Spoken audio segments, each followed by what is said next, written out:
Жеңісті біздер аламыз бүгінгі мына сайыстан. Атынан келіп тұрмыз, сіздерге сәлем беріп тұрмыз.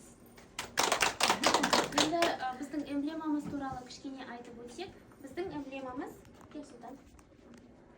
Бұл парасатты жол болғасын, не Сұлтанның өзі салған суретіге байланысты, міне бір жол, терек пен талдың арасынан шығып тұрған үлкен бір ашық жол деп салған болатын. Осындай біздің балаларымыздың жолдары әрқашанда ашық, парасатты болсын деп осындай үлесінен салғанбыз. Болашаққа бас изет. Крылов. Пушкин, Лермонтов, дұрыс, Байрон сияқты ұлы ақындардың шығармашылығынан әсер алған екен. Өте дұрыс. Үлкен рахмет, атсалысқандарыңыз.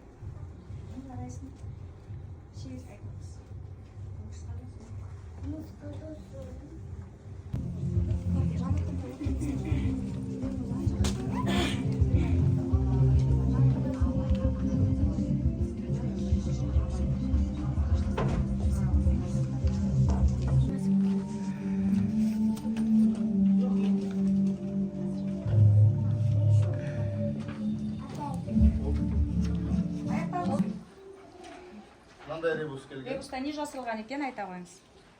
Жасымда ғылым бар деп ескермедім, пайдасын көре тұра тексермедім. Оны қыс мезгілі жасырылған деп ойладым. Ақ киімді, денелі, ақ сақалды, соқыр мылқау танымас тірі жанды, үсті басы ақ қырау түсі суық, басқа жері сықырлап келіп қалды. Жатырмыз соның аясында бүгінгі интеллектуалды сайысымыз ата-аналармен бірге ынтымақтастықты нығайту мақсатында және де шығармашылығымен таныстыру. Енді бүгінгі іс-шараға келіп отқан арнайы қонақтармен таныстырып өтейін. Астана қаласы әкімдігінің әдістемелік орталықтың әдіскері Роза Ақпановна. Осы Астана қаласы бойынша бізде эксперименттік алаң бар ғой, бізде Абай монархия, осы 4 топ бізде кіріккен. Соның біздің кураторымыз, әдіскеріміз басты. Екінші қонағымыз ол білім айнасы газетінің платформасының негізін салушы Қуантай Амантайұлы.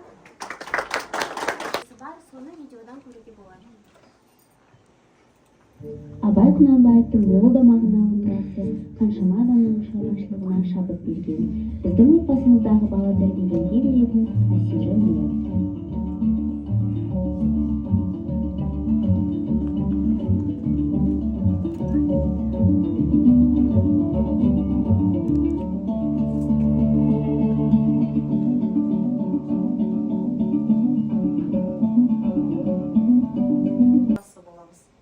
Қара сөзі өсиет, жырлары терең қасиет, Абай жолы ұстанған, болашаққа бас изет.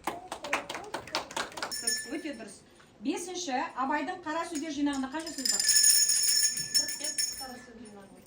45 қара сөз жинағы. Дұрыс. Абай қай қалада білім алған? Абай Ростов. Және де? Шағатай. Жоқ, бірінші ол молдадан білім алған, одан кейін семейге барып, 10 жасынан бастап медреседе білім алған, 13 жасында... Парасатты жол сізді байқап қалдым, бірінші.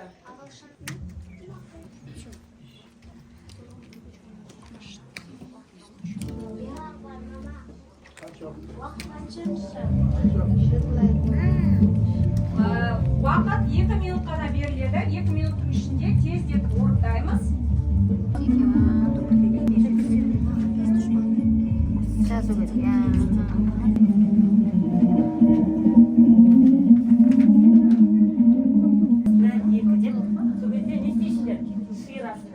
Мына жүктерді шиырасыңдар, жарай ма?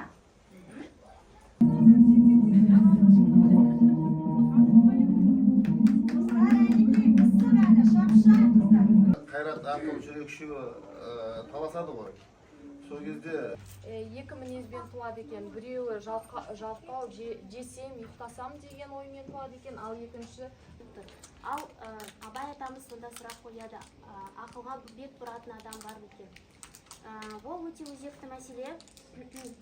өйткені ештеңеге қарамастан және 99 сапары бар. Сол сипаттары 8 сипаттары адам затында да бар. Осында ең маңызды ғылым туралы айтып жатыр баян.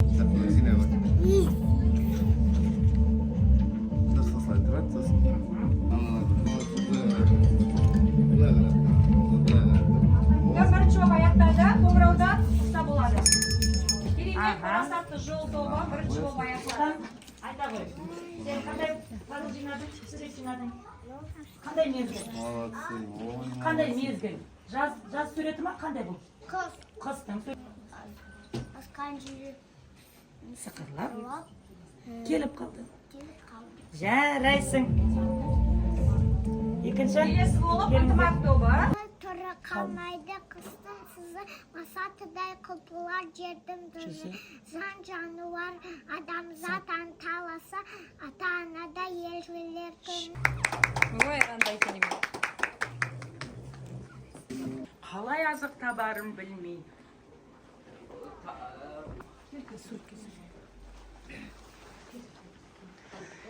Ерте. Екі бақа өгізге қарап отырып, бер қарап отырмын. Бақытып жүрген шегірткелерді кездестіріп, оған былай дейді. Аны жақсы екен, бірақ бір сайрап жүргенше қыс мезгіліне арналмайсыңдар ма? Келеді. Ал құмырсқа жылы үйде отырады. Бірде есіктің қаққанын естиді. Қымбат бара ғой. Келгір екен.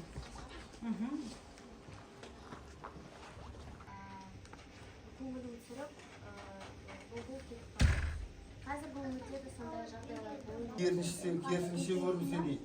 Мысалы қарға жеңіске жетіп, түлкі жеңілсе қалай болады деген сұрақ қойыпты. Бұл мысалдың біз әбден бір-бірімізді мақтағанға үйреніп қойғанбыз ғой. Мен енді мақтамаймын, ренжімеңіздер. Қатты айтуым мүмкін, сынауым мүмкін.